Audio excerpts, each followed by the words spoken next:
अस्सलाम वालेकुम, welcome to our health care channel by doctor Mohammad Imran. आज हम जिस मौजू पे बात कर रहे हैं उसे कहते हैं कॉन्स्टिपेशन, यानी कब्ज़, जिसे आम लफ्ज़ों में कहा जाता है।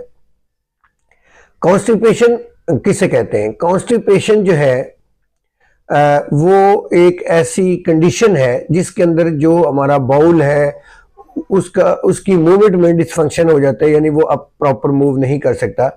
और इसके अंदर क्या होता है कि आपका जो फीकस है उसको वो स्टमक से जल्दी एम्प्टिंग नहीं होता, स्टमक से रिमूव नहीं होता।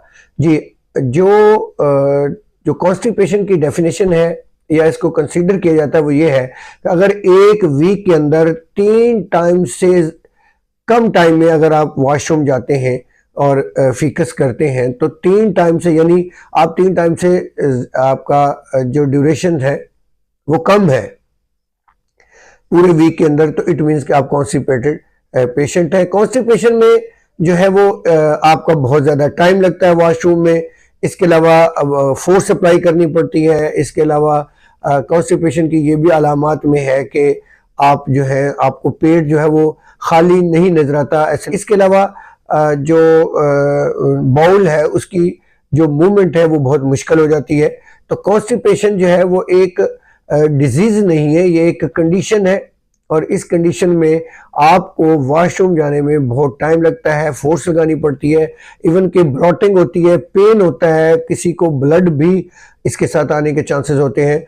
और ये अगर एक हफ्ते में 3 टाइम से भी अगर आप ज़्यादा एक्सीड कर देते, यानी आप 3 टाइम भी नहीं जाते, 3 से कम जाते हैं, मतलब एक हफ्ते में आप 2 बार जाते हैं, तो इट मीन्स कि आप कॉन्स्टिपेशन के शिकार हैं। तो जो नॉर्मल शख्स है उसके लिए जो डेफिनेशन है कि वो जो नॉर्मल जो टाइमिंग है वो ये है कि एक शख्स एक दिन में 2 से 3 बार भी जा सकता है, और एक हफ्ते में 3 बार तक अगर जाता है तो वो कॉन्स्टिपेशन की डेफिनेशन में नहीं आता। इसी तरह बच्चे का जो है वो अलग टाइम है, लेकिन अगर 3 टाइम भी वो नहीं जा रहा और एक हफ्ते में वो 1 बार जा रहा है या 2 बार जा रहा है तो इट मीन वो कॉन्स्टिपेशन का शिकार है। कॉन्स्टिपेशन के साथ और कौन कौन सी कॉम्प्लिकेशन? जी, कॉन्स्टिपेशन के साथ और बहुत सारी कॉम्प्लिकेशन एसोसिएटेड है। जैसा कि कॉन्स्टिपेशन जब लॉन्ग टर्म रहती है तो इंसान को हेमोरॉइड्स यानी पाइल्स वगैरह, जिसे बवासीर कहते हैं, वो शुरू हो जाती है। इसके अलावा फिशर्स हो जाता है, और इसके अलावा जो है हेड एच और बहुत सारे बाकी बॉडी के प्रॉब्लम शुरू हो जाते हैं। तो माइग्रेन है, सर में दर्द होना शुरू हो जाता है, और बाकी जो बॉडी के साथ बाकी जो है एसोसिएटेड इसके प्रॉब्लम शुरू हो जाते हैं। हम इसकी बात करते हैं कि ये कितनी टाइप्स के हैं, इसको कैसे डिवाइड किया गया है। तो कॉन्स्टिपेशन को 2 कैटेगरी में डिवाइड किया गया है। एक को प्राइमरी या फंक्शनल कॉन्स्टिपेशन कहते हैं, दूसरी को सेकेंडरी जो है वो कॉन्स्टिपेशन कहते हैं। अब इनको आगे फर्दर कहा गया है ये क्रोनिक है या अक्यूट है। जो अक्यूट होती है वो अगर कुछ मंथ से, कुछ डे से, कुछ मंथ तक से आपको ये प्रॉब्लम चल रहा है तो डॉक्टर उसको अक्यूट का नाम देगा। लेकिन अगर बहुत महीनों और सालों से आपको ये प्रॉब्लम चल रहा है तो इसको जो है वो क्रोनिक का नाम दिया जाता है।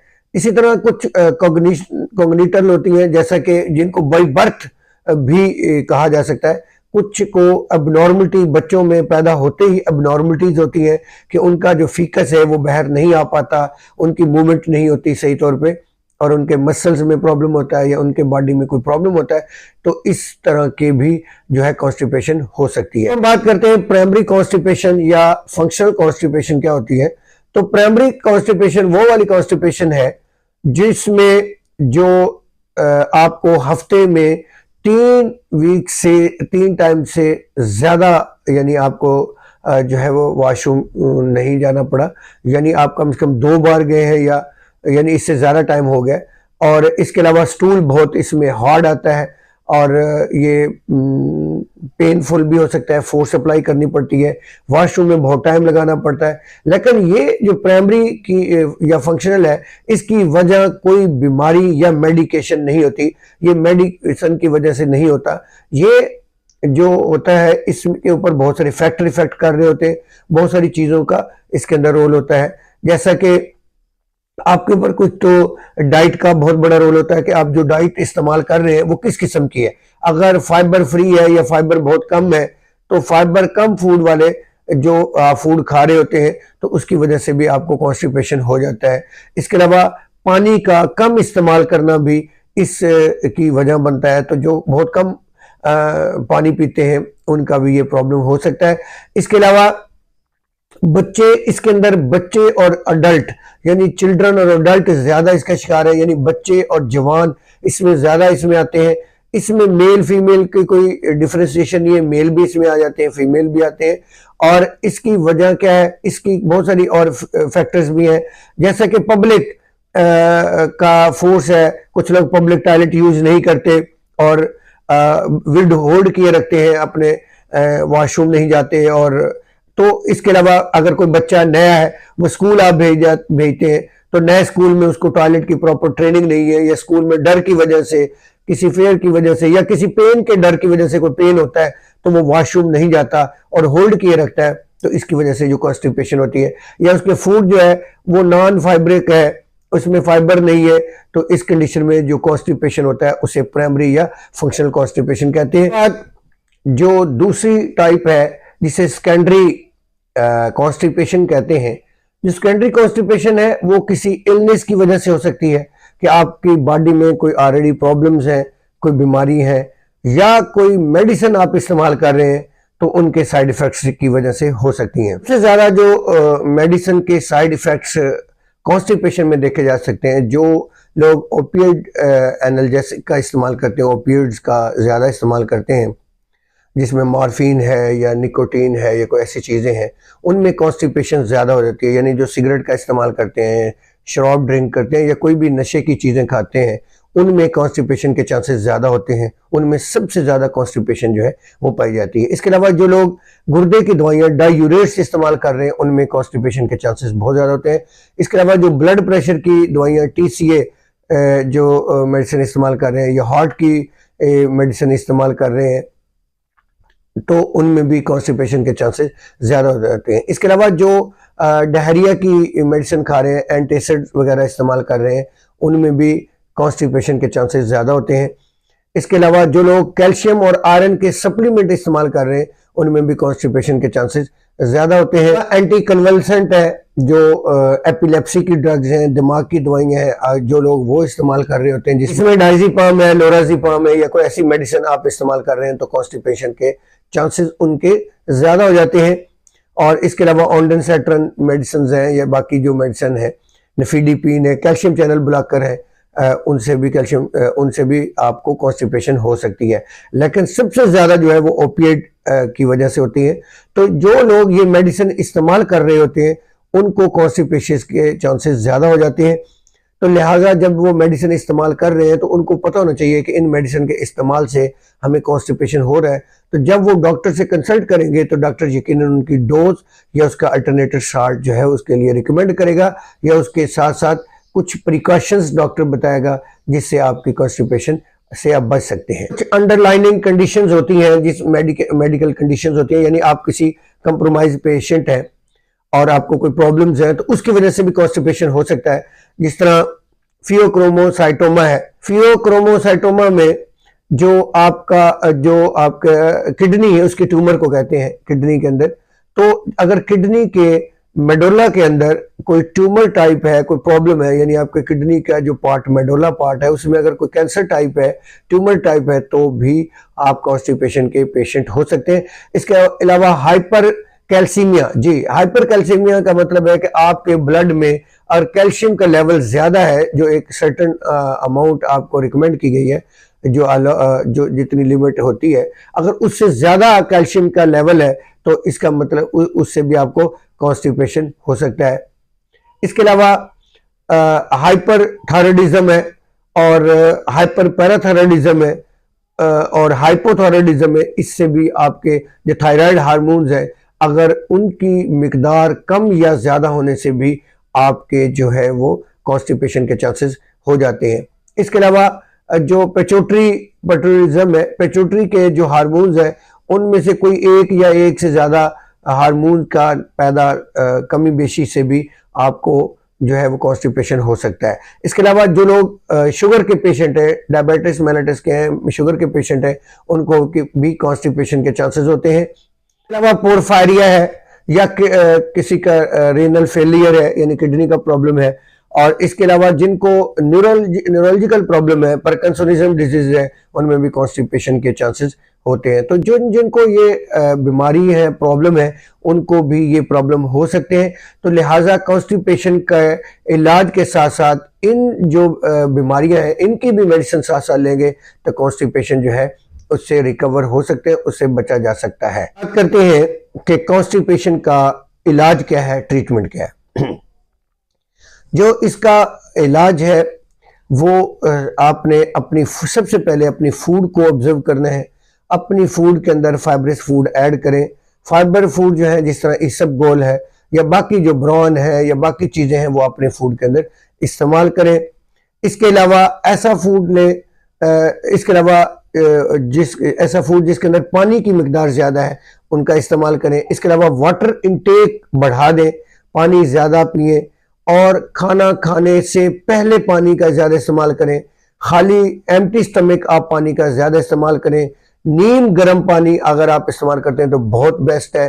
तो पानी का आप इस्तेमाल सही तौर पे करें ताकि आप कॉन्स्टिपेशन से बच सकें। अपनी फूड को बेहतर करें। अपने जो फिजिकल एक्टिविटी है उसमें चेंजिंग लेके आए। अगर आप कोई ऑफिस जॉब करते हैं, आपकी सिटिंग प्लेस है, उसको बेहतर करें, उसमें थोड़ी वॉक का टाइम रखें, यानी आप चलने फिरने वाला काम करें। एक्सरसाइज इसके अंदर बहुत ज़रूरी है। एक्सरसाइज करें, सुबह अर्ली मॉर्निंग उठें, एक्सरसाइज करें। इसके अलावा कोई एक्टिविटी ऐसी ज़रूर करें, फिजिकल एक्टिविटी जो गेम शेम है या कोई ऐसी एक्टिविटी में आप ज़रूर पार्टिसिपेंट हो। इसी तरह अगर आप बच्चे हैं तो उनको टॉयलेट ट्रेनिंग दें और उनको ज़रूर बताएं कि जी इमीडिएटली आपको वॉशरूम जाना चाहिए, होल्ड करके नहीं रखना चाहिए।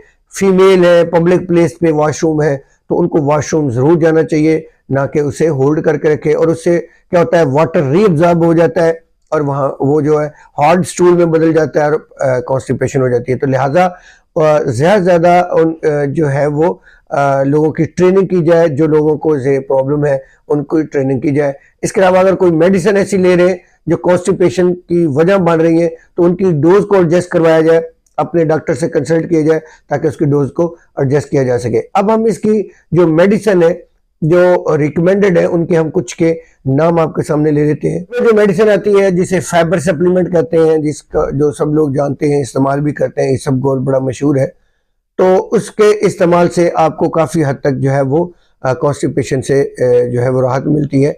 लेकिन ये जो लोग मेडिसिन इस्तेमाल कर रहे हैं, खासकर ओपिएट एनाल्जेसिक या ओपिएट का इस्तेमाल कर रहे हैं, उनके ऊपर इसका इम्पैक्ट कम हो जाता है, तो लिहाजा उनको मेडिसिन पे जाना पड़ता है। तो जो मेडिसिन है नेक्स्ट जो स्टेज पे है इसके लिए मेडिसिन वो है लग्जेटिव, जो इनके लिए इस्तेमाल की। इसके अंदर मिल्क ऑफ मैग्नीशिया इसके अंदर मेडिसिन दी जाती है जिसमें मैग्नीशियम हाइड्रोक्साइड है।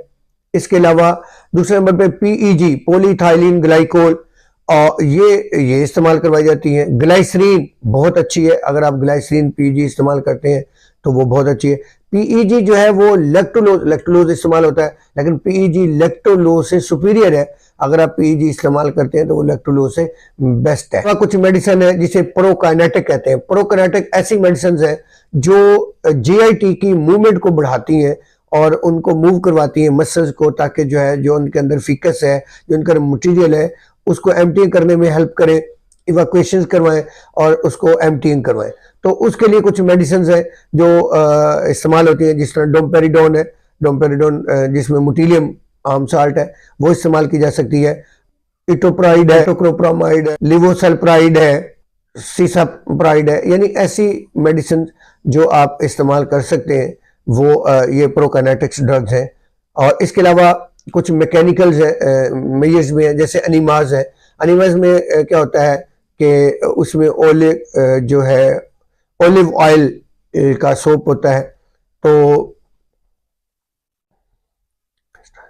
जी जिसे कैस्टाइल सोप कहते हैं। कैस्टाइल सोप से अनीमाज जो बनते हैं। अनीमाज क्या है, ये मैकेनिकल मैकेनिज्म है कि ये जो है वो मैनुअली जब जो रेक्टल के अंदर जब इसको इंटर कर दिया जाता है तो वहाँ जाके ये लुब्रिकेंट करता है, उस जगह डिज़ोल्व होता है। इसी तरह सपोजिटरी है, वो सपोजिटरी भी दी जा सकती हैं जिसमें पीईजी या ग्लाइसरीन की सपोजिटरी हैं या डिफरेंट सपोजिटरी भी इस मकसद के लिए इस्तेमाल हो जाती हैं। इसके अलावा मैकेनिकल वे भी है, मैकेनिकल वे से बाई हैंड डॉक्टर या स्पैचुला के मदद से भी मरीज की जो है वो हेल्प की जाती है कि कॉन्स्टिपेशन से जो है वो रिलीव करने के लिए। अब बात करते हैं कि इसका एग्जामिनेशन क्या है। इसका एग्जामिनेशन एक तो यही है कि आप फिजिकली आप खुद सिम्टम बता रहे होते हैं डॉक्टर को कि ब्लॉटिंग हो रही है, टाइम ज़्यादा लगता है, पेन होता है, स्टूल हार्ड आ रहा है, स्टूल की जो शेप है वो भी बता रही होती है कि जो है इसको किस तरह का जो है वो कॉन्स्टिपेशन है। उसके बाद जो डॉक्टर है वो उसके एक्सरे वगैरह करवा लेता है, सीबीसी भी इसमें यानी ब्लड की भी रिपोर्ट इसके अंदर डॉक्टर जो है वो देख लेते हैं, और कोई अगर आपको और कंडीशन है तो वो भी आप इसके साथ बताते हैं। इसके अलावा कुछ फैक्टर ऐसे हैं भी हैं जो इसके ऊपर इम्पैक्ट करते हैं, ख़ासकर जो फीमेल्स जिनकी डिलीवरी के बाद भी कुछ फीमेल को ये प्रॉब्लम होता है, ख़ासकर पहले 3 मंथ जो है वो ये इसके चांसेस रहते हैं। बाद वाले टाइम को पोस्ट पार्टम टाइम या पीरियड कहते हैं। पोस्ट पार्टम जो टाइम है वो 6 मंथ का कहलाता है, प्रेगनेंसी के बाद, डिलीवरी के बाद।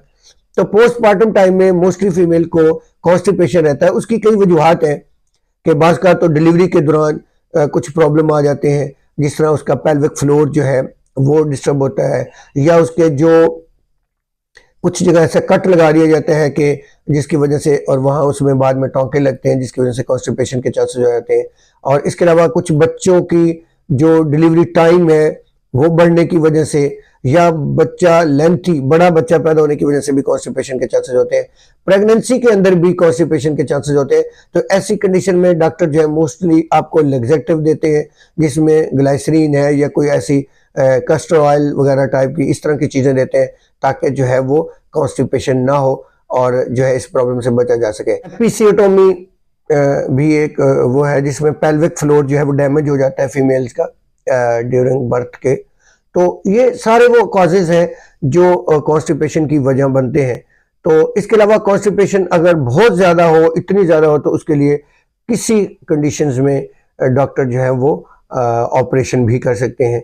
कि कॉन्स्टिपेशन जो है वो खुद डिजीज़ नहीं है, वो एक अलामात है, लेकिन उसके नतीजे में जो हेमोरॉइड्स, पाइल्स जिसे बवासीर कहते हैं वो पैदा हो सकती है, फिशर्स है वो पैदा हो सकते हैं, जो हेडेक है, बॉडी को बाकी प्रॉब्लम बहुत ज़्यादा हो सकते हैं। इसके अलावा कोई और कंडीशंस भी इसके ऊपर इम्पैक्ट करती हैं, जो मेडिसिन हम खा रहे हैं, हमारा फूड है, हमारा एनवायरमेंटल फैक्टर्स है, हम किस कंडीशन में रहते हैं, उठते हैं, बैठते हैं, ये सारी चीज़ें हमारे इस चीज़ के ऊपर इम्पैक्ट करती हैं।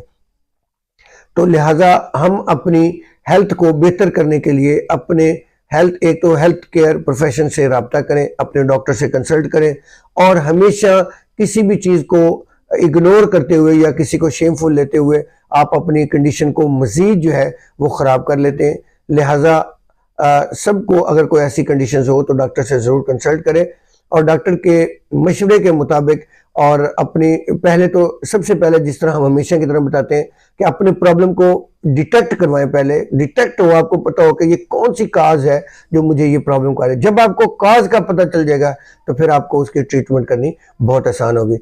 इसके अलावा बहुत सारे हर्बल वे हैं। आज हमारा टॉपिक चूँकि हर्बल मेडिसिन के ऊपर नहीं है, हमने ये हर्बल के ऊपर पहले भी बनाया हुआ है, तो हर्बल के फाइबर्स भी आपको बताए हुए हैं, जिस तरह चिया सीड और बाकी चीज़ें बताई हुई हैं कि वो भी इसमें हेल्पफुल होते हैं।